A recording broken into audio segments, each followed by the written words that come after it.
Assalamualaikum warahmatullahi wabarakatuh. Waalaikumsalam warahmatullahi wabarakatuh. Saya Arun Nafiah dari kelas C3 Prodi Pengembangan Masyarakat Islam Fakultas Dakwah dan Komunikasi. Di sini saya akan sedikit membahas tentang beberapa hadis tentang dakwah. Nah, di sini ada 4 hadis. Yang pertama adalah hadis tentang menyampaikan dakwah kepada yang belum tahu. Yang kedua, hadis tentang menyampaikan pesan walaupun satu ayat. Yang ketiga, tentang mengajak kebaikan akan mendapat pahala dari Allah. Dan yang keempat, tentang berdakwah sesuai dengan kemampuan. Nah, yang pertama adalah hadis tentang menyampaikan dakwah kepada yang belum tahu. Menurut Al-Nasr, Allah telah Tema yang pertama adalah hadis tentang menyampaikan dakwah kepada yang belum tahu. Menurut Abdul An-Nasr, Allah telah menganugerahkan sahabat dengan keistimewaan memori dan kemampuan untuk mengingat. Mereka dapat meriwayatkan Al-Quran, hadis, dan syair dengan baik seakan-akan mereka membaca sebuah buku. Para sahabat sangat antusias untuk menghadiri pertemuan dengan Nabi Muhammad SAW, menimba ilmu darinya dan mengikuti teladannya. Jika mereka berhalangan hadir karena sibuk mencari nafkah, maka mereka akan bergiliran mengabarkan kepada yang tidak hadir untuk saling memberitahu apa yang telah disampaikan Rasulullah saat pertemuan tersebut. Berikut adalah hadis tentang kewajiban menyampaikan pesan dakwah kepada yang belum mengetahuinya. Dari hadis riwayat Sahih Bukhari nomor 102 yang berbunyi Bismillahirrahmanirrahim.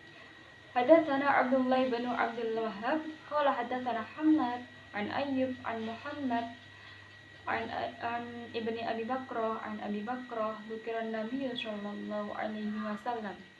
Qala fa inna dima'akum wa amwalakum qala Muhammadun ahsibuhu qala wa a'radakum alaikum haramun ka hurmati yaumikum hada fi syahrikum hada ala yuballigh asy-syahidu minkum wa iba wa kana Muhammadun yaqulu sadaqa Rasulullah sallallahu alaihi wasallam kana dalika ala hal balagatu marrataini, yang artinya adalah telah menceritakan kepada kami Abdullah bin Abdul Wahhab berkata telah menceritakan kepada kami Hamad dari Ayyub dari Muhammad dari Ibnu Abu Bakrah dari Abu Bakrah.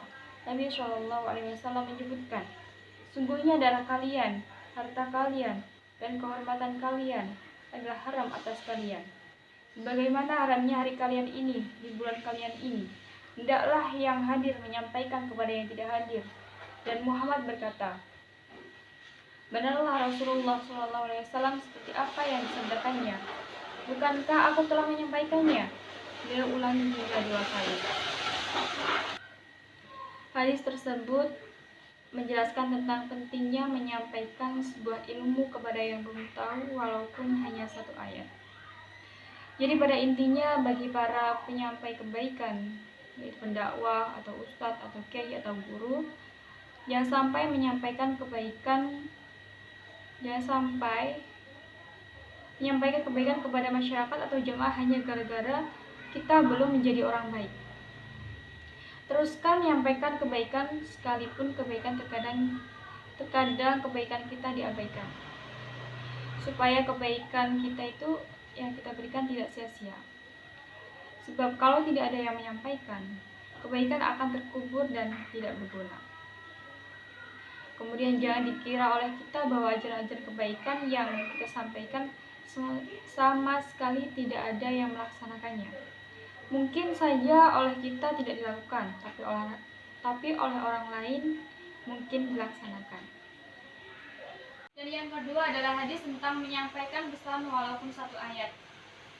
Di sini ada hadis riwayat Bukhari nomor 3202 yang berbunyi Bismillahirrahmanirrahim.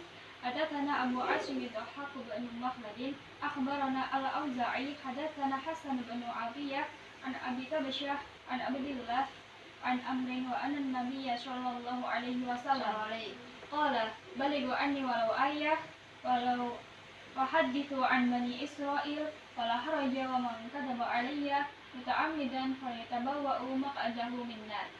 Yang artinya adalah telah bercerita kepada kami Abu Asyim ad-Dhahhak bin Makhlad, telah mengabarkan kepada kami Al-Auza'i, telah bercerita kepada Hasan bin Atiyah dari Abi Qabisyah dari Abdullah bin Amr bahwa Nabi Shallallahu Alaihi Wasallam bersabda, sampaikanlah dariku sekaligus satu ayat dan ceritakanlah apa yang kalian dengar dari Bani Israel, dan itu tidak apa. Dan siapa yang berdusta atasku dengan sengaja, maka bersiap-siaplah menempati tempat duduknya di neraka. Nah, dari sini sebelum membahas hadisnya lebih mendalam, kalian tahu nggak kandungan isi dari hadis tersebut? Izin menjawab. Baik, ya. Kandungan dari hadis tersebut yakni bahwa menyampaikan ilmu kebaikan itu sangat penting, walaupun hanya satu ayat. Karena bisa jadi ilmu kebaikan yang kita sampaikan tadi dapat menjadi amal jariah kita di akhirat nanti. Baik, betul sekali. Salah satu sifat Rasul adalah tabligh, yakni menyampaikan wahyu Allah Subhanahu wa taala kepada umatnya. Semasa hidup Nabi Muhammad, seluruh waktunya dihabiskan untuk menyampaikan wahyu kepada umatnya. Setelah Rasulullah wafat, kebiasaan ini dilanjutkan oleh para sahabatnya, para tabi'in, dan tabi'at. Setelah mereka semuanya tiada, siapakah yang akan meneruskan kebiasaan menyampaikan ajaran Islam kepada orang-orang sesudahnya? Kita sebagai siswa muslim punya tanggung jawab untuk meneruskan kebiasaan bertabligh tersebut. Kita sebagai umat Islam pentingnya menyampaikan suatu hal atau ayat-ayat atau hadis-hadis atau ilmu-ilmu yang baik yang telah kita ketahui kepada orang lain walaupun satu ayat. Mengapa sangat penting menyampaikan walau satu ayat? Karena dulu hadis-hadis Nabi belum berbentuk tulisan, sehingga jalan satu-satunya yang dapat menjaga semua yang disampaikan Nabi Muhammad yaitu dengan menyampaikan kepada sama saudara walaupun satu ayat. Dan tabligh merupakan suatu hal yang sangat penting dalam kehidupan umat manusia di dunia, karena dengan hal tersebut kita dapat menghidupkan agama, atau dalam bahasa Jawanya adalah murid-murid agama, agar agama kita tetap lestari sampai akhir hayat nanti. Kemudian hadis yang ketiga adalah tentang mengajak kebaikan akan mendapat pahala dari Allah Subhanahu wa taala. Ketika seorang menunjukkan orang lain suatu perbuatan baik, misalkan memberi nasihat, peringatan, menyusun buku, atau menyampaikan tentang ilmu-ilmu yang bermanfaat. Sebagaimana Rasulullah SAW bersabda dalam hadisnya riwayat dari Abu Daud nomor 4464 yang berbunyi, Bismillahirrahmanirrahim. Hadatsana Muhammad bin Katsirin akhbarana Sufyanu an al-A'mashi an Abi Amrin Asy-Syaibani an Abi Mas'ud al-Ansari qala ja'a rajulun ila an-nabiy sallallahu alaihi wasallam faqala ya Rasulullah inni ubdi'a yufahmilni qala la ajidu ma ahmiluka alaihi walakin tu'ni fulanan la'allahu an yahmilaka fa'atahu fahamalahu fa'ata Rasulullah sallallahu alaihi wasallam fa'akhbarahu faqala Rasulullah sallallahu alaihi wasallam man dalla ala khairin falahu mithlu ajrin fa'ili, yang artinya adalah telah menceritakan kepada kami Muhammad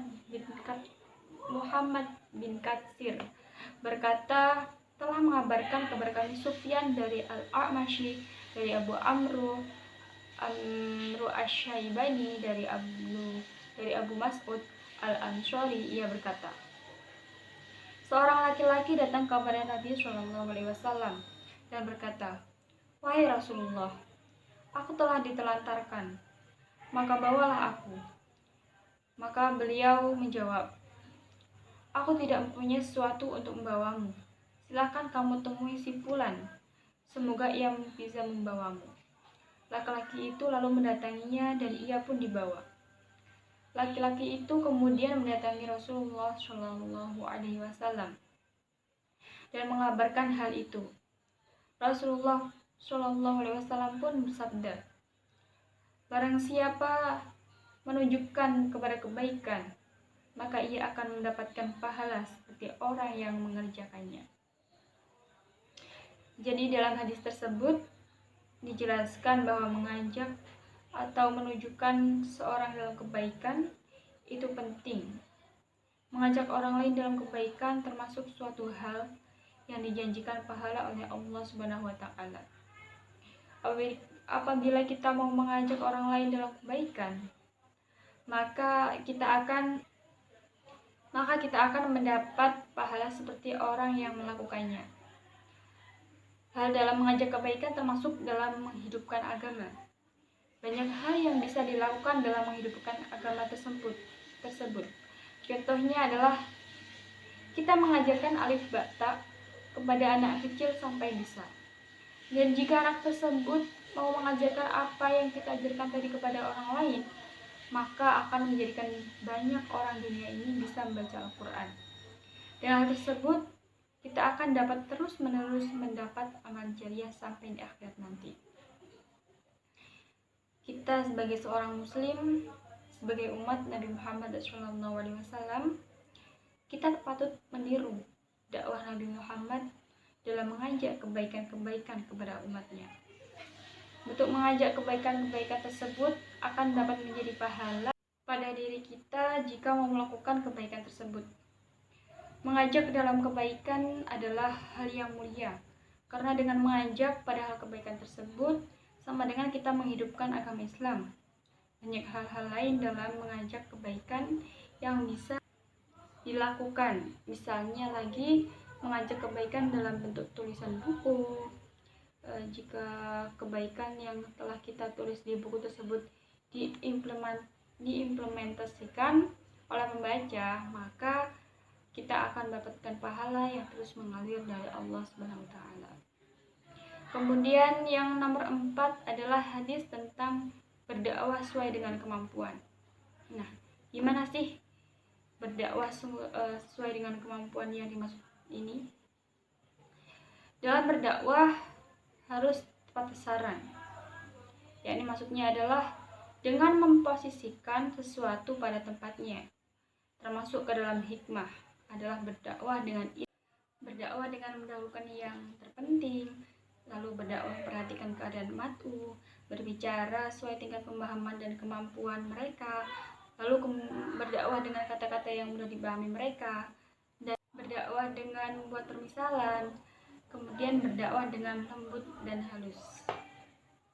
Dakwah dalam memberi saran yang lembut ialah dengan cara yang baik. Jika orang yang didakwahi menyangka bahwa yang dipegangnya adalah kebenaran atau sebagai penyerah kepada kebatilan, maka dibantah dengan cara yang baik, yakni cara yang dapat membuat orang tersebut mau mengikuti secara akal dan dalil, termasuk diantaranya menggunakan dalil yang diyakininya, karena hal itu lebih dapat mencapai kepada maksud, dan jangan sampai perdebatan mengarah pada pertengkaran dan caci maki yang dapat menghilangkan tujuan serta bahkan tujuannya adalah untuk menunjukkan manusia kepada kebenaran, bukan untuk mengalahkan atau semisalnya. Ibnu Qayyim rahimahullah berkata, Allah Azza wa Jalla menjadikan tingkatan dalam berdakwah sesuai tingkatan manusia. Bagi orang yang menyambut, menerima, dan cerdas, di mana dia tidak melawan yang hak dan menolak didakwai dengan cara yang hikmah. Kemudian bagi orang yang menerima namun memiliki sisi lain yaitu suka lalai dan suka menunda, maka didakwahi dengan nasihat yang yaitu dengan diperintahkan dan dilarang. Berikut adalah teks hadis tentang berdakwah sesuai dengan kemampuan. Dari Musnad Ahmad nomor 8310 yang berbunyi, Bismillahirrahmanirrahim. Hadatsana Uswad bin Amirin, hadatsana Anil A'masyi, an Abi Shalihin, an Abi Hurairah qala. Qala Rasulullah sallallahu alaihi wasallam, "Man nahitukum anhu fantahu, wa ma amartukum bihi fakhudhu minhu mastata'tum." Yang artinya adalah telah menceritakan kepada kami Aswad bin Amir, telah menceritakan kepada kami Syarif dari Al-A'masyi, dari Abu Shalih, dari Abu Hurairah berkata, Rasulullah Shallallahu Alaihi Wasallam bersabda, "Apa yang aku larang maka jauhilah, dan apa-apa yang aku perintahkan maka laksanakanlah semampu kalian." Dakwah adalah suatu kewajiban yang wajib dilakukan oleh setiap manusia. Namun wajib di sini adalah yang fardu kifayah, yang artinya apabila ada salah satu dari kita yang mengerjakan menggugur kewajiban yang lain. Namun dalam berdakwah di sini sesuai dengan kemampuan kita. Setiap manusia memiliki kemampuan yang berbeda-beda dalam hal kesempurnaan untuk melakukan aktivitas dakwah dan kecakapan dalam penyampaiannya. Kemudian berbeda-beda dalam ilmu, pemikiran, dan hikmah dalam menyajikan masalah. Berbeda-beda pula dalam kapasitas pengetahuan tentang kitabullah dan sunnah Rasulullah. Perkara-perkara ini ada di antara manusia. Maka dari itu Allah tidak membebani seseorang, melainkan sesuai dengan kemampuannya.